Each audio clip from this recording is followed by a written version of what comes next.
She stood under bright lights, surrounded by mirrors, fabric, and quiet excitement. The wedding boutique smelled faintly of perfume and fresh lace.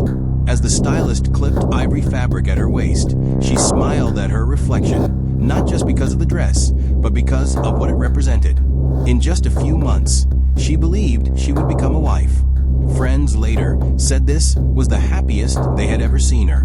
What she didn't know was that while she was choosing a wedding dress, the man she planned to marry was quietly planning her murder. The couple had met the way many modern relationships begin, through mutual friends and shared routines. He was charming, attentive, and protective in a way that initially felt comforting.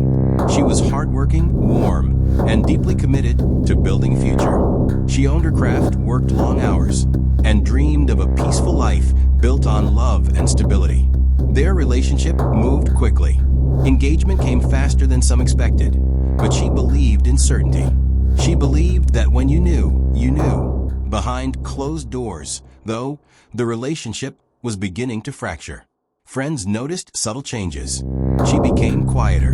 Her laughter didn't come as easily. Sometimes she canceled plans at the last minute. Other times, she brushed off concerns with rehearsed reassurance. We're just stressed, or weddings do that to people. But stress wasn't the whole truth. The man she was engaged to had begun showing signs of control. Arguments escalated. Small disagreements turned into emotional standoffs.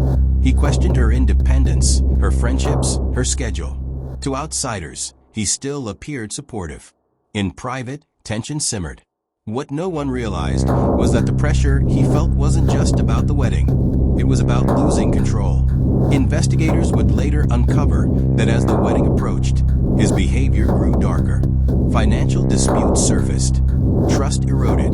There were moments where she reportedly considered slowing things down, maybe even walking away. But disentangling a life isn't easy when deposits are paid, invitations are sent, and families are involved. She kept moving forward. Days before her death, she sent messages about wedding plans, fabric choices, fittings.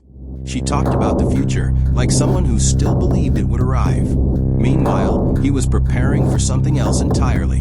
Phone records would later reveal troubling searches, conversations he never shared. A mental shift from resolution to finality. Where she saw commitment, he saw loss. Where she imagined vows, he imagined an end. On the day it happened, nothing seemed unusual from the outside. She followed her routine. She communicated with loved ones. There was no dramatic farewell, no sign this would be the last normal day of her life. When authorities were called to the scene, the reality was devastating. She had been shot, killed by the man she trusted most. The shock rippled through the community instantly.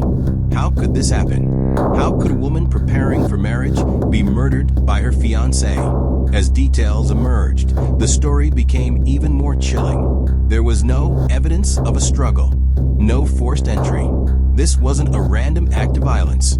This was personal, calculated, intimate in the most horrifying way.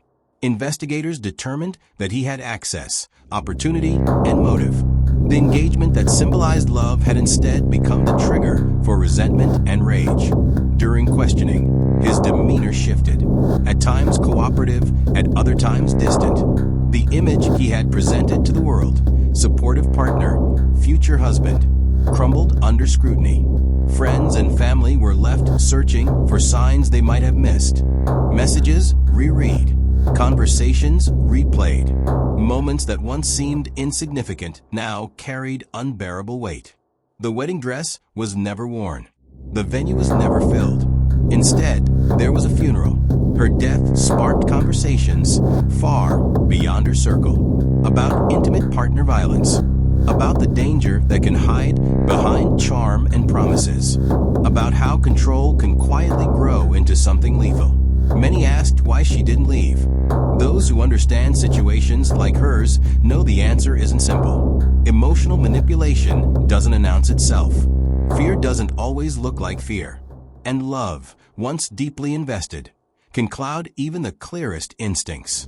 She believed in the man she planned to marry. He exploited that belief.